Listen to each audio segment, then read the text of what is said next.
പുതിയ നിയമത്തിൽ 1 തിമോത്തിയോസ് 2:9-10, 1 പത്രോസ് 3:3-4 വാക്യങ്ങളിൽ ആഭരണധാരണം വിലക്കുന്ന നിലയിലുള്ള വാക്കുകൾ നമുക്ക് കാണാൻ കഴിയും. പൊന്ന്, വെള്ളി മുതലായ അഴിഞ്ഞു പോകുന്ന വസ്തുക്കളെ കൊണ്ട് അല്ല എന്നുള്ള ഒരു നിഷേധാത്മകമായ വചനമാണ് നാം അവിടെ വായിക്കുന്നത്.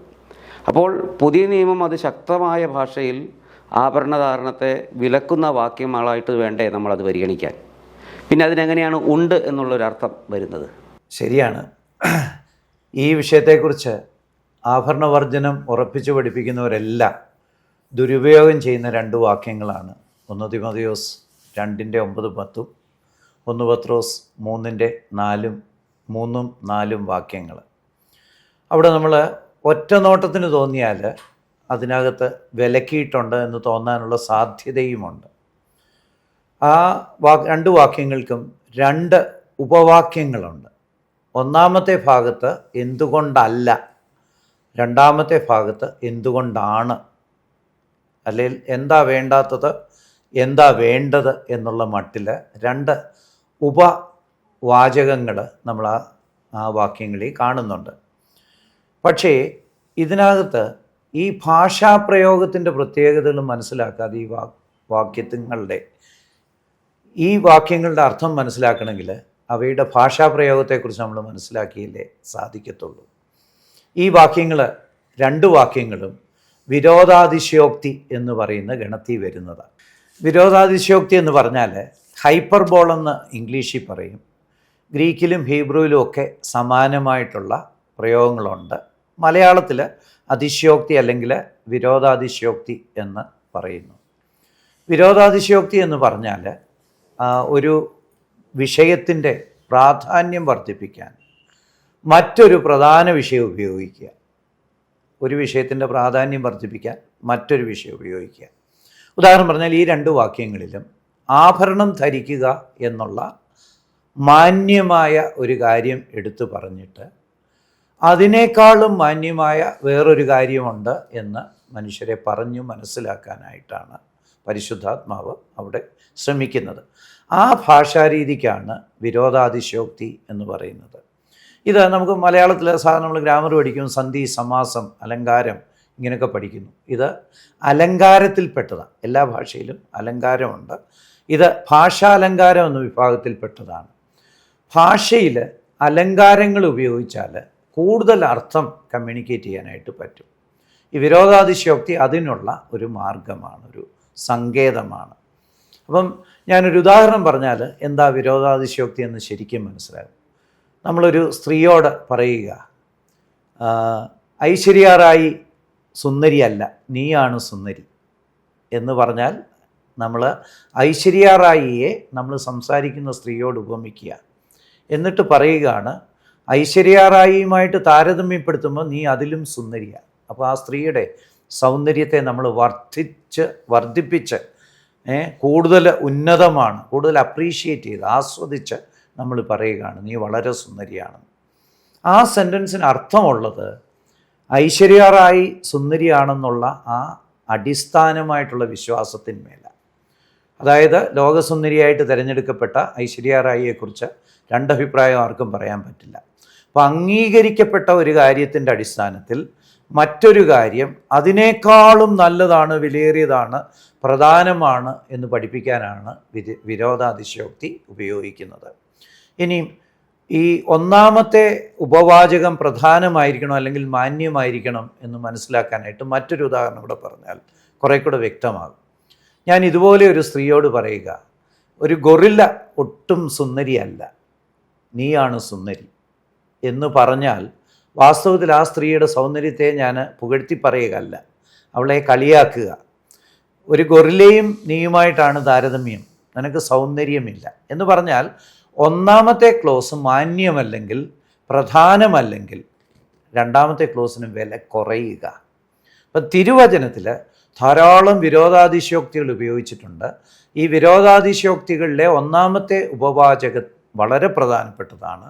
എന്നാൽ അതിനേക്കാളുമൊക്കെ അനേക തവണ അനന്തമായിട്ട് പ്രധാനപ്പെട്ടതാണ് രണ്ടാമത്തെ ഉപവാചകത്തിൽ വരുന്നത്. മറ്റൊരു ഉദാഹരണം പറഞ്ഞാൽ ഇത് വളരെ വ്യക്തമാകും. യോഹന്നാന്റെ സുവിശേഷം 6:27 വചനം പറയുന്നത് ഇങ്ങനെയാണ്: നിങ്ങൾ നശിച്ചു പോകുന്ന ആഹാരത്തിനായിട്ട് ശ്രമിക്കരുത്. ഇംഗ്ലീഷിലാണെങ്കിൽ don't labour for the perishing foods. ഈ ലോകത്തിൻ്റെ നശിച്ചു പോകുന്ന ആഹാരത്തിനായിട്ട് നിങ്ങൾ അധ്വാനിക്കരുത്. എന്നിട്ട് രണ്ടാമത്തെ ക്ലോസിൽ പറയുന്നത് നിത്യ ജീവന് ആകുന്ന ആഹാരത്തിനായിട്ട് നിങ്ങൾ പരിശ്രമിപ്പീൻ എന്നാണ്. അത് മലയാളത്തിലെ ട്രാൻസ്ലേഷനേക്കാളും ഇംഗ്ലീഷിൽ വളരെ ക്ലിയറാണ്, മൂലഭാഷയിലും വളരെ ക്ലിയറാണ്. അപ്പോൾ നമ്മൾ വായിച്ചു നോക്കിയാൽ നിങ്ങൾ ഈ ലോകത്തിൻ്റെ ആഹാരത്തിനായിട്ട് പരിശ്രമിക്കരുത്. അതൊരു അബ്സല്യൂട്ട് ബാനായിട്ട് എടുക്കുകയാണെങ്കിൽ, ഒരു നിരോധനമായിട്ട്, ഒരു വർജനമായിട്ട് എടുക്കുകയാണെങ്കിൽ, നിങ്ങൾ ആഹാരം ഉണ്ടാക്കരുത്, ആഹാരം ഉണ്ടാക്കാനായുള്ള പണത്തിനായിട്ട് അധ്വാനിക്കരുത് എന്നൊക്കെ പറയും, എന്നൊക്കെ വരും. അങ്ങനെ വന്നാൽ അത് ആത്മഹത്യ ചെയ്യാനുള്ള ഒരു കൽപ്പനയായിട്ട് മാറും. ജീവനെ സൃഷ്ടിച്ച ദൈവം, നമ്മൾ ജീവിച്ചിരുന്ന് കർത്താവിൻ്റെ വേല ചെയ്യണമെന്ന് ആഗ്രഹിക്കുന്ന ദൈവം, ജീവിച്ചിരിക്കണമെന്ന് ആഗ്രഹം നമ്മുടെ ഉള്ളിൽ സൃഷ്ടിച്ച ദൈവം നിങ്ങൾ ആഹാരത്തിനായിട്ട് പരിശ്രമിക്കരുതെന്ന് പറയുമോ? തീർച്ചയായിട്ടും പറയത്തില്ല. മറിച്ച് അതിൻ്റെ രണ്ടാം ക്ലോസിൽ പറഞ്ഞിരിക്കുന്ന നിത്യജീവൻ എന്നുള്ള ആഹാരമാണ് പ്രധാനം, കൂടുതൽ പ്രധാനം എന്ന് ഗ്രഹിപ്പിക്കാനായിട്ടാണ് ആ വിരോധാതിശയോക്തി അവിടെ ഉപയോഗിച്ചിരിക്കുന്നത്. ഇതുപോലെ മറ്റനേക വിരോധാതിശയോക്തികളുണ്ട്. ഈ ലോകത്തിൽ നിങ്ങൾ നിക്ഷേപം സ്വരൂപിക്കരുത്. കേട്ടാൽ അബ്സല്യൂട്ട് ബാനാ. നിങ്ങൾ സ്വർഗത്തിൽ നിലനിൽക്കുന്ന നിക്ഷേപം സ്വരൂപിക്കാൻ പറഞ്ഞിട്ടുണ്ട്. അങ്ങനെയാണെങ്കിൽ ഒരു മാസം ശമ്പളം കിട്ടുമ്പം ആദ്യം തന്നെ അതങ്ങ് കൊടുത്തു തീർക്കുകയല്ലേ വേണ്ടേ? ആ മാസത്തെ ബാക്കി ദിവസത്തിന് പോലും അത് ശേഖരിച്ചു വെക്കാൻ അവകാശമില്ല, അല്ലേ? അതുപോലെ തന്നെ ഭാവിയിലേക്കൊന്നും ശേഖരിച്ചു വെക്കാൻ പറ്റില്ല. ഈ സ്റ്റാൻഡേർഡ് അനുസരിച്ച് ജീവിക്കുന്ന ഏതെങ്കിലും വിശ്വാസി ലോകത്തുണ്ടോ? അങ്ങനെ പറ്റുമോ? അതാണോ ദൈവം ഉദ്ദേശിക്കുന്നത്? അനന്യാസിനും സഫീറയോടും പറയുമ്പോൾ പത്രോസ് തന്നെ പറയുന്നുണ്ട്, ഇത് നിൻ്റേതാണ്, നിനക്ക് വെച്ചുകൊള്ളാനായിട്ട് ഉള്ള അവകാശം ഉണ്ടായിരുന്നു. 1 തീമോഥെയോസ് 6-ാം അധ്യായത്തിൻ്റെ 23-ാം വാക്യത്തിലാണെന്ന് തോന്നുന്നു, ഈ ലോകത്തിൽ നിങ്ങൾക്ക് തന്നിട്ടുള്ളത് ആസ്വദിക്കാനായിട്ടാണെന്ന് തന്നെയാണ് പറയുന്നത്, നമുക്ക് തന്നിരിക്കുന്ന ധനവിഭവങ്ങൾ. പക്ഷേ അതിൻ്റെ രണ്ടാമത്തെ ഭാഗത്ത് പറഞ്ഞിട്ടുണ്ട്, ഈ ധനവിഭവങ്ങൾ ഉപയോഗിച്ച് നിങ്ങൾ സ്വർഗത്തിൽ നിക്ഷേപം ശേഖരിക്കുകയും വേണം, അല്ലെങ്കിൽ സ്വർഗത്തിൽ അടിസ്ഥാനങ്ങൾ ഇടാനായിട്ട് ഈ പണം ഉപയോഗിക്കുകയും വേണം. അപ്പോൾ അതിൻ്റെ ബാലൻസിങ് ആണ് ക്രിസ്തീയ ജീവിതം. ഒരു വശത്ത് ദൈവം തന്നിട്ടുള്ളത് നമുക്ക് നിക്ഷേപിക്കാനും ശേഖരിക്കാനും ഭാവി കാര്യങ്ങൾക്ക് വേണ്ടി ഉപയോഗിക്കാനുമുള്ള അവകാശമുണ്ട്. അത് ന്യായമായ കാര്യങ്ങളായിരിക്കണം എന്ന് മാത്രം. മറുവശത്ത് ഇതേ വിഭവം തന്നെ ഉപയോഗിച്ച് നമ്മൾ സ്വർഗത്തിൽ നിക്ഷേപം ഉണ്ടാക്കുകയും വേണം. ഈ ഒരു ബാലൻസിങ് ആണ് വചനത്തിൽ പറഞ്ഞിരിക്കുന്നത്. അല്ലാതെ നിങ്ങളെല്ലാം ആഹാരത്തിന് വേണ്ടി അധ്വാനിക്കുന്നത് നിർത്തണമെന്നല്ല. മറ്റനേക നൂറുകണക്കിന് വിരോധാതിശയോക്തികളുണ്ട്. നിങ്ങളുടെ കൈ വെട്ടിക്കളയാൻ പറഞ്ഞിരിക്കുന്നു. ഇടർച്ച ഉണ്ടാക്കുന്ന കൈ വെട്ടിക്കളയാൻ, അത് എല്ലാവരും കൈ വെട്ടിക്കളയണമെന്നാണോ? അങ്ങനെയാണെങ്കിൽ വിശ്വാസികൾ കൈയുള്ളവരാരും സഭകളിൽ കാണുകയില്ലെന്നാണ് ഞാൻ വിചാരിക്കുന്നത്. സോഷ്യൽ മീഡിയയിലൂടെ അല്ലാതെയും ഒക്കെ എത്രയോ പേരെ കരിവാരി തേക്കാനും, അല്ലേ, നമ്മുടെ നാവ് കൊണ്ട് എത്രയോ പേരെ ദൂഷണം പറയാനും ഒക്കെ ക്രിസ്ത്യാനികൾ അവരുടെ നാവും കൈകളും കാലുകളും ഒക്കെ ഉപയോഗിക്കുന്നു. അങ്ങനെയാണെങ്കിൽ ഒരവയവങ്ങളും ഉള്ള ഒരു വിശ്വാസിയും ലോകത്ത് കാണില്ല. അപ്പോൾ അതങ്ങനെ അനുസരിക്കാനായിട്ടല്ല പറഞ്ഞിരിക്കുന്നത്. മറിച്ച് നിങ്ങളിലുള്ള ഇങ്ങനെയുള്ള വാസനകളെ ഇല്ലാതെ ആക്കുവീൻ, പാപം ചെയ്യുന്ന രീതി ഇല്ലാതെയാക്കുവിൻ, വിശുദ്ധി ആചരിപ്പിൻ, ദൈവത്തെ അനുസരിപ്പിൻ. ഇങ്ങനെയുള്ള അനേക മനുഷ്യൻ അപ്പം കൊണ്ട് മാത്രമല്ല ജീവിക്കുന്നത്. ഈ വാക്യം ഒരാൾ എടുത്തേച്ച് അതുകൊണ്ട് ഇനിയും വചനം കൊണ്ട് മാത്രം ജീവിക്കാം, അതുകൊണ്ട് ഞാൻ ആഹാരം കഴിക്കില്ല, വെള്ളം കുടിക്കില്ല എന്ന് തീരുമാനിച്ചാൽ അത് ദൈവത്തോടുള്ള അനുസരണക്കേടാണ്.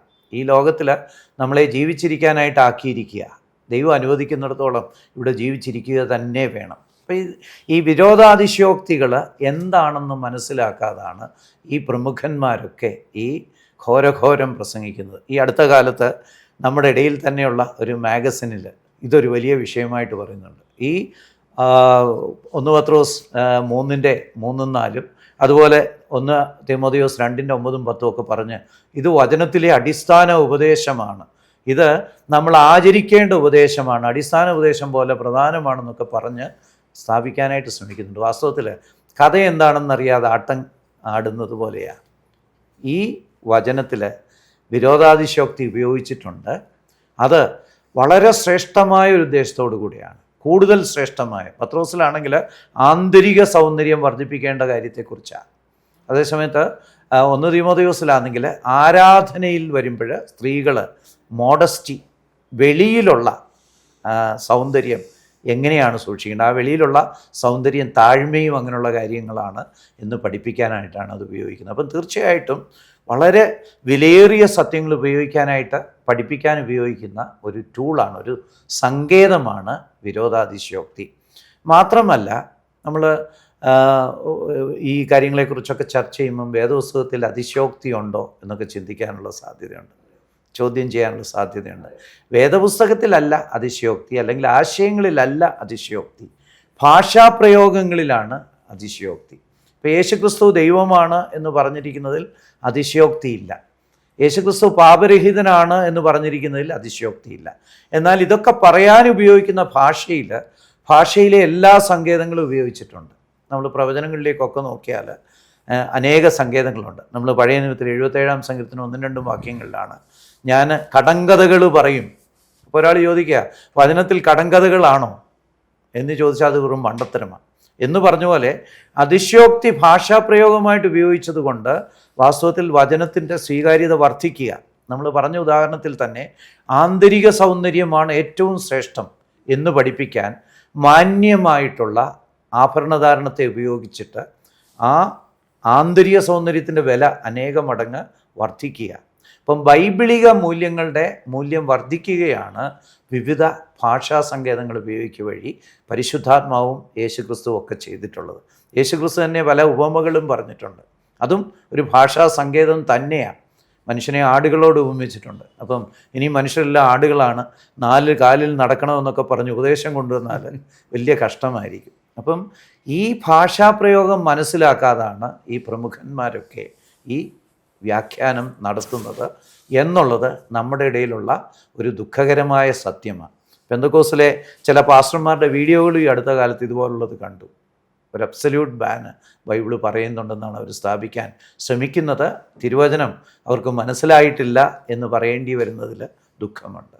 കാരണം അല്ല എന്ന് പറഞ്ഞിരിക്കുന്നത് കൊണ്ട് അത് ചെയ്യാൻ പാടില്ല എന്നുള്ള അർത്ഥമല്ല ആ സെൻറ്റൻസിൽ വന്നിരിക്കുന്നത്.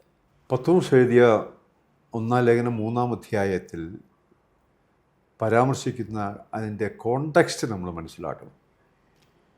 ഭാര്യമാരെ എന്നുള്ള പ്രയോഗത്തിലാണ് അവിടെ ആരംഭിക്കുന്നതെങ്കിൽ അവിടുത്തെ വിഷയം ഇപ്രകാരമാണ്: ഭാര്യ ഭർത്താവ്. അതിൽ ഭാര്യ രക്ഷിക്കപ്പെട്ട് സ്നാനപ്പെട്ട ഒരു സഭയുമായി ബന്ധപ്പെട്ട് പോകുന്ന വ്യക്തിത്വം, ഭർത്താവ് രക്ഷിക്കപ്പെട്ടിട്ടില്ല. അങ്ങനെയുള്ള കാര്യങ്ങൾ ഉണ്ടാകാം, ഈ കാലഘട്ടങ്ങളിൽ അങ്ങനെ ഉണ്ടാകാം.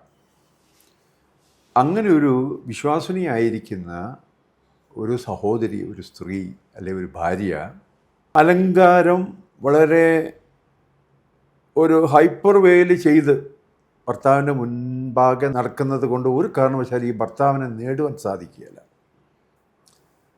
അതുകൊണ്ട് വചനം കൂടാതെ ഈ ഭർത്താവിനെ നേടേണ്ടത് ആവശ്യമാണ്. അതിനോടനുബന്ധപ്പെട്ട ഒരു വിഷയമാണ് ഇവിടെ പരാമർശിക്കുന്നത്. നിങ്ങളുടെ അലങ്കാരം, മുടി പിന്നുന്നതും പൊന്നണിയുന്നതും വസ്ത്രം ധരിക്കുന്നതും അല്ല എന്ന് പറയുമ്പോൾ ഈ 3 കാര്യങ്ങളും അക്ഷരാർത്ഥത്തിൽ ചെയ്യാനായിട്ട് നമ്മൾ ശ്രമിച്ച സംഗതി ആകെ പ്രശ്നമാവും.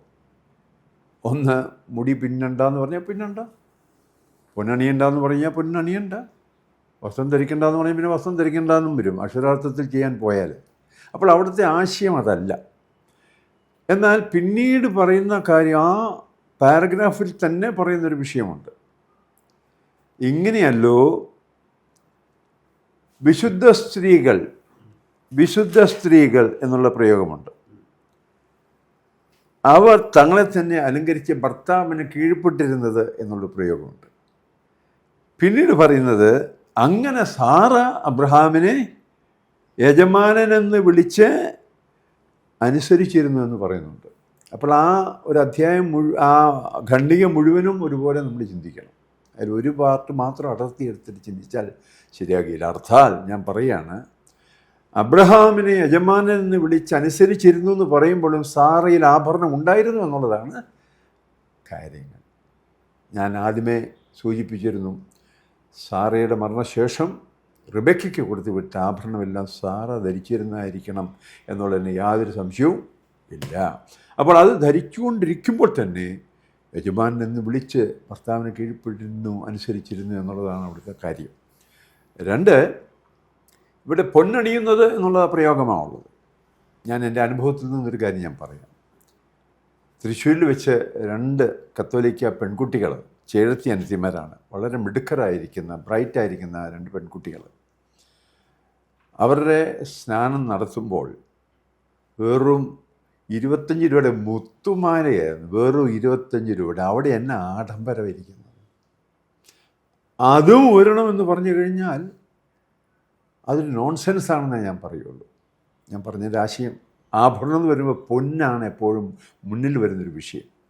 ഇനി പൊന്നണിയുന്നത് എന്ന് പറയുന്ന ആഡംബരം ഒക്കെ അങ്ങനെ വെച്ചാൽ തന്നെ ഇന്ന് സുവിശേഷകന്മാർ പോലും നടക്കുന്ന വാഹനം എത്രയോ ലക്ഷക്കണക്കിന് രൂപയുടെ വിലയുള്ളതാണ്. അവർ താമസിക്കുന്ന വീടുകൾ എങ്ങനെയുള്ളതാണ്. ഒരിക്കലും ഇങ്ങനെ പറയാനായിട്ട് ഇടവന്നു, അവരുടെ പട്ടിക്കൂടിൻ്റെ വലിപ്പമുള്ളൊരു ബെഡ്റൂം എനിക്കുണ്ടായിരുന്നെങ്കിൽ നന്നായിരുന്നു എന്ന് വരെ പറഞ്ഞിട്ടുണ്ട്. അത് ഞാൻ കേട്ടിട്ടുള്ളതാണ്. ഞാൻ പറഞ്ഞത് മറ്റൊരു കാര്യം കൂടെ ഞാൻ പറയുകയാണ്. യോഗ്യമായ നിലയിലുള്ള ആഭരണധാരണം, യോഗ്യമായ നിലയിലുള്ള വസ്ത്രധാരണം. തിമോത്തിയോസ് എഴുതിയ ലേഖനം 2-ാം അധ്യായത്തിൽ പറയുന്ന പരാമർശം അത്, യോഗ്യമായ ലജ്ജാശീലമുള്ള എന്നുള്ള പ്രയോഗം അവിടെയുണ്ട്. അപ്പോൾ it should be a balanced way. അധികവും പാടില്ല, ഒന്നും ഇല്ലാതിരിക്കുക എന്നുള്ളതല്ല. ലാബ് ടെസ്റ്റ് നടത്തുമ്പോൾ, ഷുഗറിൻ്റെ ടെസ്റ്റ് നടത്തുമ്പോൾ ഇത്ര ഇതിൽ നിന്ന് കുറയാനും പാടില്ല, ഇതിൽ നിന്ന് കൂടാനും പാടില്ല. It should be a balanced way, യോഗ്യമായിരിക്കുക എന്നുള്ളതാണ് അവിടെ പറയുന്ന വിഷയമായിട്ട് ഞാൻ പൂർണ്ണമായും ഗ്രഹിച്ചിരിക്കുന്നത്. ഇനി ഞാൻ വേറൊരു കാര്യം പറയട്ടെ. വേർപാട് സഭകളിലുള്ള ഒരു വലിയൊരു വിഷയം, എറണാകുളത്തുള്ള ഒരു വലിയൊരു വസ്ത്രാലയമുണ്ട്, ജയലക്ഷ്മി എന്ന് പറയുന്നത്. അതിലേക്ക് എൻ്റെ വൈഫിൻ്റെ അനിയത്തി കാനഡയിൽ നിന്ന് വന്നപ്പോൾ 2 ചുരിദാർ സെറ്റ് എടുക്കാമെന്ന് വിചാരിച്ച് കയറിയതാണ്. ഉടനെ അവിടുത്തെ സെയിൽസ് ഗേൾസ് പുറകെ വന്നു, നമുക്ക് ഏതാ സാരി വേണ്ടേ എന്നാ ചോദ്യം. അയ്യോ, സാരി എടുക്കാനല്ല, 2 ചുരിദാർ സെറ്റ് എടുക്കാനാണെന്ന് പറഞ്ഞു. അപ്പോൾ ഈ സെയിൽസ് ഗേൾസ് വന്നപ്പോൾ അവിടുത്തെ സൂപ്പർവൈസർ പറഞ്ഞു, എന്താ പ്രശ്നം എന്താണെന്ന് ചോദിച്ചു.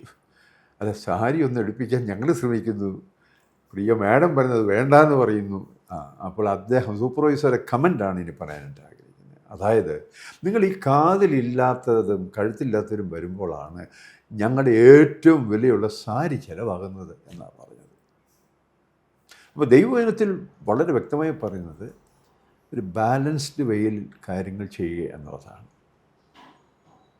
അത് വസ്ത്രധാരണമാണേലും ആഭരണധാരണമാണേലും അങ്ങനെ ആയിരിക്കണം എന്നുള്ള ചിന്തയാണ് എനിക്കുള്ളത്. കേരളത്തിലെ വേർപെട്ട സമൂഹത്തിലെ ആദിമകാല പിതാക്കന്മാർ ആഭരണ വർജനത്തിൽ മാത്രമല്ല, അവരുടെ ജീവിതത്തിൻ്റെ മറ്റു വിവിധങ്ങളായ ജീവിത ചക്രവാളങ്ങളിലും അവർ ഒരുപാട് ലളിത ജീവിതം നയിച്ചവരാണ്. എന്നാൽ കാലം ഒരുപാട് മുമ്പോട്ടേക്ക് പോയപ്പോൾ മനുഷ്യൻ്റെ ഭൗതികതയ്ക്ക് ഒരുപാട് മാറ്റങ്ങൾ സംഭവിച്ചു. കാലം മാറുന്നതിനനുസരിച്ചുള്ള സാമ്പത്തികമായ നന്മകൾ മനുഷ്യൻ്റെ ജീവിതത്തിലുണ്ടായി, അല്ലെങ്കിൽ ആഡംബരം മനുഷ്യ ജീവിതത്തിലുണ്ടായി.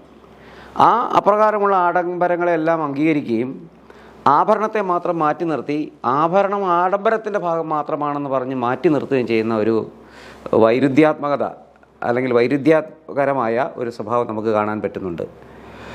അതിനെ എങ്ങനെ വിലയിരുത്തുന്നു? തീർച്ചയായിട്ടും ശരിയാണ്. നമ്മുടെ ടീച്ചിങ് പലപ്പോഴും ബയസ്ഡാണ്, ഒരു വശത്തേക്ക് ഒരു ചായ്വ് കാണിക്കുന്ന ഒരു ടീച്ചിങ്ങാണ്. സ്വർണം ആഡംബരത്തിൻ്റെ ലക്ഷണമാണ്. നമ്മുടെ 1-ാം തലമുറയിൽ അത് ശരിയുമായിരുന്നു. കാരണം അന്ന് വിശ്വാസികളുടെ ഭവനങ്ങളെടുത്താൽ തന്നെ 1% പോലും ഓടിട്ട വീടുകൾ കാണില്ല. എല്ലാം ഓലപ്പുരകളും ചാണകം മെഴുകിയ വീടുകളും വളരെ പട്ടിണിയൊക്കെയുള്ള അനേക ഭവനങ്ങളുണ്ടായിരുന്നു. ആ കാലത്ത് സ്വർണം മേടിക്കാൻ കഴിവുള്ള വളരെ കുറച്ച് പേരേ ഉള്ളൂ. അവർ മാത്രം അത് അണിഞ്ഞു വരുമ്പം അതൊരു ആഡംബരമാണ്. പക്ഷേ കാലം പിന്നീട് മുന്നോട്ട് പോയി നമ്മുടെ അനേകർ വിദേശത്തൊക്കെ പോയി വളരെ ധനപരമായിട്ട് പുരോഗതി പ്രാപിച്ചു. ഇന്ന് വാസ്തവത്തിൽ എല്ലാവരുടെയും നിലവാരം ഉയർന്നു. പല വീടുകളിലും 2-3 വാഹനങ്ങൾ, നല്ല വീടുകൾ, നല്ല ലാൻഡ്സ്കേപ്പിങ്ങൊക്കെ നടത്തിയ കോമ്പൗണ്ടുകൾ, കോടിക്കണക്കിന് രൂപയുടെ ആസ്തിയുള്ള മനുഷ്യരാണ് പലരും. അപ്പം 1 ലക്ഷം രൂപയോ 2 ലക്ഷം രൂപയോ 3 ലക്ഷം രൂപയോ ഉള്ള ആഭരണം എന്ന് പറയുന്ന വാസ്തവത്തിൽ ഇന്നൊരു ആഡംബരമേ അല്ല. ഈ ആഡംബരം എന്ന് പറയുന്നത് തന്നെ റിലേറ്റീവ്, ആപേക്ഷികമാണ്. ഇപ്പം തെരുവിൽ കിടക്കുന്ന ഒരുത്തന് ഒരു ചെറിയ കുടിലുള്ള ആൾ ആഡംബരത്തിലാണ്.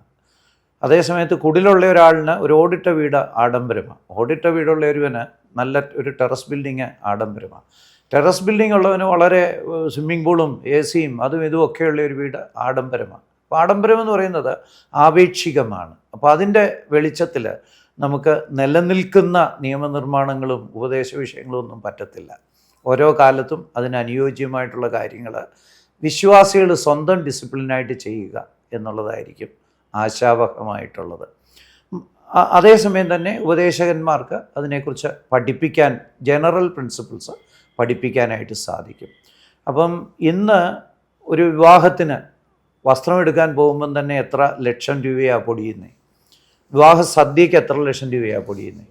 വാസ്തവത്തിൽ ആഭരണം അതിൻ്റെ വളരെ ഒരു കുറഞ്ഞ ഫ്രാക്ഷനാണ് പലപ്പോഴും ആഭരണധാരികളായിട്ടുള്ളവർ പോലും ചെലവിടുന്നത്. അപ്പം ഇന്ന് ആഭരണത്തെ ആഡംബരം എന്ന് വിളിക്കുന്നതിലൊന്നും വാസ്തവത്തിൽ യാതൊരു അർത്ഥവുമില്ല. ഏതോ ഒരു വിവാഹത്തിന് പെണ്ണിൻ്റെ അമ്മയ്ക്ക് എടുത്ത മേടിച്ച വാനിറ്റി ബാഗിന് 1,00,000 കൂടുതലായിരുന്നു വില. ഞാൻ നേരിട്ട് ചെക്ക് ചെയ്തൊരു കാര്യമാണ്. അപ്പോൾ അങ്ങനെയാണെങ്കിൽ വാസ്തവത്തിൽ ഈ ഒരു കാര്യത്തെ മാത്രം ആഡംബരമെന്ന് വിളിച്ച് അതിനെ മാത്രം നമ്മൾ ഒരു വലിയ ഉപദേശമായിട്ട് കൊണ്ട് നടക്കുന്നത് ഒരു ഹിപ്പോക്രസിയാണ്. ചില കാര്യങ്ങളെക്കുറിച്ച് വളരെ ഗൗരവകരമായിട്ട് പരിഗണിക്കുകയും അതിനേക്കാളും പ്രധാനപ്പെട്ടവയെ അവഗണിക്കുകയും ചെയ്യുന്നത് പരീശത്വത്തിൻ്റെ ഒരു ലക്ഷണമാണ്. യഹൂദന്മാരോട് കർത്താവ് പറഞ്ഞു, നിങ്ങൾ ചതവുപ്പയ്ക്കും ജീരകത്തിനും ഒക്കെ പതാരം കൊടുക്കും, അതേസമയത്ത് സ്നേഹവും ന്യായവും ഒക്കെ ഉപേക്ഷിച്ച് കളയുന്നു. അതുപോലുള്ള ഒരു പ്രവണതയായത് അത് ഒരു പരീശത്വത്തിൻ്റെ ഒരു അടയാളം തന്നെയാണ്. Minoring in major and majoring in minor എന്ന് ഇംഗ്ലീഷിൽ പറയും. അപ്രധാനമായ കാര്യങ്ങൾക്ക് വലിയ പ്രാധാന്യം കൊടുക്കുകയും പ്രധാനപ്പെട്ട കാര്യങ്ങൾക്ക് പ്രാധാന്യം കൊടുക്കാതെ ഇരിക്കുകയും ചെയ്യുക. ഇന്ന് പല ഭവനങ്ങളിലും വിശ്വാസികളാണെന്ന് പറയുന്നവരുടെ മക്കളൊക്കെ വിശ്വാസത്തിൽ നിന്നൊക്കെ പോയിട്ട് ലിവിങ് ടുഗദർ ബന്ധത്തിലൊക്കെ ജീവിക്കുന്ന കാലമാണ്. ഈയിടെ ഒരു ലേഖനം എഴുതിയ ആളിൻ്റെ മകൻ തന്നെ വിശ്വാസത്തിലാണോ എന്ന് എനിക്ക് സംശയമുണ്ട്. മരുമകൾ ആഭരണധാരിയാണ്. അപ്പം അദ്ദേഹം ഇതിനെക്കുറിച്ച് വളരെ വളരെ ആവേശത്തോടു കൂടിയാണ് ഇതൊരു അടിസ്ഥാന ഉപദേശമാണെന്ന് പറഞ്ഞ് സ്ഥാപിക്കാനായിട്ട് ശ്രമിക്കുന്നത്. ഞാൻ പറഞ്ഞു വരുന്നത് ഇതിനകത്ത് ഒരു പരീശത്വം അല്ലെങ്കിൽ കപട വിശ്വാസത്തിൻ്റെ ഒരു അംശമുണ്ട് എന്നുള്ളത് നമ്മൾ അംഗീകരിക്കേണ്ടതായിട്ട് വരും. വിവാഹങ്ങളിൽ ചെല്ലുമ്പോൾ ഡെക്കറേഷൻസിൻ്റെ കാര്യം ഞാനൊന്ന് പറയാം. അതും കൃത്യമായ ആഡംബര നിലവാരം പുലർത്തുന്നത് തന്നെയാണ്. സൈമൺ സാറിനെ കുറിച്ച് ഞാൻ കേട്ടിരിക്കുന്ന ഒരു കാര്യം പറയട്ടെ. സൈമൺ സാർ ഒരിക്കലും ഒരു കല്യാണത്തിന് തൻ്റെ ഒരു ബന്ധുവിൻ്റെ വീട്ടിൽ, ആരാണെന്ന് കൃത്യമായിട്ട് ഞാനിപ്പോൾ ഓർക്കുന്നില്ലെങ്കിൽ ഇല്ല, അപ്പോൾ വീടിൻ്റെ മുൻവശത്ത് കെട്ടിയിരുന്ന പന്തൽ ഒരു കൊട്ടിലുണ്ടായിരുന്നു. അതിൽ കടലാസ് കൊണ്ടുള്ള തോരണം ഒന്ന് കെട്ടിയിരുന്നു. അത് മാത്രമേ ഒരു വ്യത്യസ്തമായ നില കണ്ടുള്ളൂ, കടലാസ് കൊണ്ടുള്ള തോരണം. സൈമൺ സാറ് വന്നപ്പോൾ ആദ്യം കാണുന്നത് ഇതാണ്. ഞാൻ കല്യാണത്തിനില്ല എന്ന് പറഞ്ഞ് മടങ്ങിപ്പോയി. ആ സൈമൺ സാറിനെയാണല്ലോ നമ്മളെല്ലാവരും പുകഴ്ത്തി പറയുന്നത്.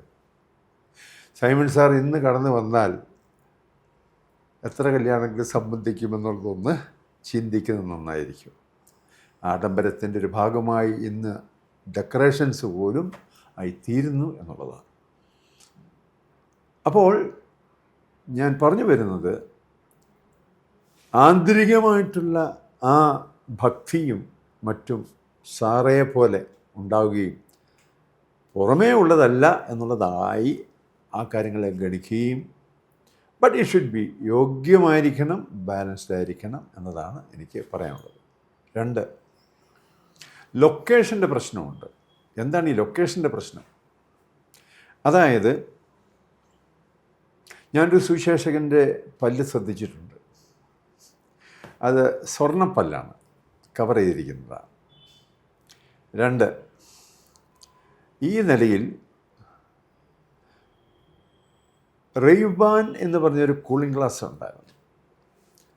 അതിൻ്റെ ഈ ഭാഗത്ത് എഴുതി വെച്ചിട്ടുണ്ട് ഇത്ര ക്യാരറ്റിൻ്റെ ഗോൾഡാണെന്ന് എഴുതിയിട്ടുണ്ട്. ക്രോസ് എന്ന് പറഞ്ഞൊരു പെന്നുണ്ട്. അത് കുത്തി നടക്കുന്ന അനേകം വിശ്വാസികളെ ഞാൻ കണ്ടിട്ടുണ്ട്.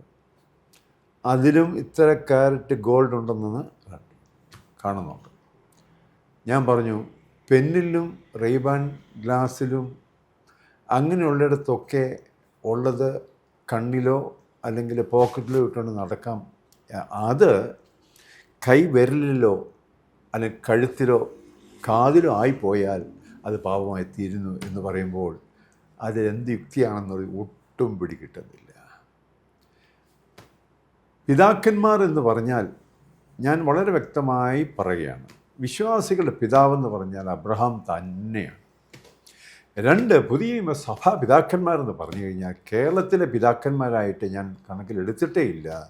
അത് അപ്പോസ്തലന്മാരാണ്, അവരാണ് അടിസ്ഥാന കല്ലുകൾ എന്ന് തന്നെ ഞാൻ പൂർണ്ണമായും വിശ്വസിക്കുന്നു.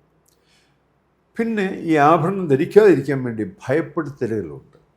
ഒന്ന്, വേശ്യമാരാണ് ആഭരണം ധരിക്കുന്നത്. അത് കേൾക്കുമ്പോഴേ സഹോദരിമാർ ആഭരണം ധരിച്ച് ഊരിക്കളയാനായിട്ടുള്ള കാരണങ്ങൾ ഉണ്ടാകാറുണ്ട്. അതുപോലെ തന്നെ അതങ്ങനെ പറയുന്ന ഒരു കാര്യം ചിന്തിക്കുന്നില്ല. അവരുടെ പൂർവ്വ മാതാക്കൾ പലരും രക്ഷിക്കപ്പെടാത്ത അവിശ്വാസിനികളായിരിക്കുന്നവരൊക്കെയും നല്ല നിലയിൽ ആഭരണം ഇട്ടവരാണെങ്കിൽ അവരും വേശ്യന്മാരാണെന്ന് പറയേണ്ടുന്ന ഗതിയാണ്. ലോകത്തിൽ അനേക ആഭരണം ധരിക്കുന്നവരും വേശ്യകളാണെന്ന് പറയേണ്ടി വരുന്ന ഒരു നിലയുണ്ടാകാം. അതങ്ങനെ വ്യക്തമായി പറഞ്ഞ് എന്നെ വിളിച്ചിട്ടുള്ളവരുണ്ട്. അതുകൊണ്ടാണ് ഞാനത് പറയുന്നത്, കൃത്യമായിട്ട് പറയുന്നത്.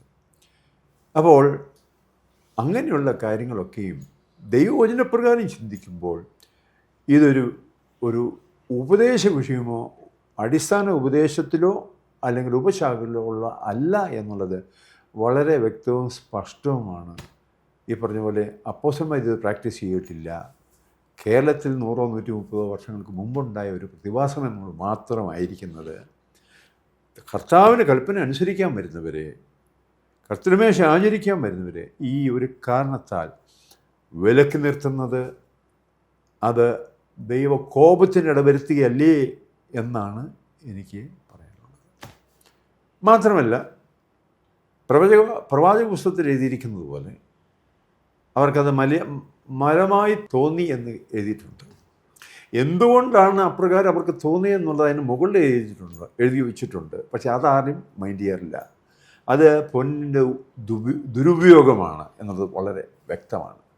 ഇനി അങ്ങനെ എന്നോട് പറഞ്ഞിട്ടുണ്ട്, ഈ മലമായിരിക്കുന്ന സാധനമാണ് കഴുത്തിലും കാതിലും ഇട്ട് നടക്കുന്നത് എന്ന് പ്രായമുള്ളൊരു അപ്പച്ചൻ ചോദിച്ചപ്പോൾ എനിക്ക് മറുപടി പറയാനുള്ളത്, അതാണോ കർത്താവിന് കൊണ്ട് വിദ്വാൻമാർ കാഴ്ച വെച്ചത് എന്ന് പറയേണ്ടി വരുന്ന ഗതികേടിലേക്ക് വരില്ലേ? അപ്പോൾ ഇതൊന്നും ചിന്തിക്കാതെ അങ്ങ് പറയുന്ന നിലയാണ് ഈ വിധ വിഷയങ്ങളുള്ളത്. പുതിയ യെരൂശലേമിൽ വസിക്കുന്നവർ കുഞ്ഞാടിൻ്റെ പുസ്തകത്തിൽ പേരെഴുതിയവർ മാത്രമേ കാണുന്നുള്ളൂ. അവിടെ ബ്രദറുകാരോ ബാപ്റ്റിസ്റ്റുകാരോ പെന്തിക്കോസ്തുകാരോ ആരും കാണുകയില്ല.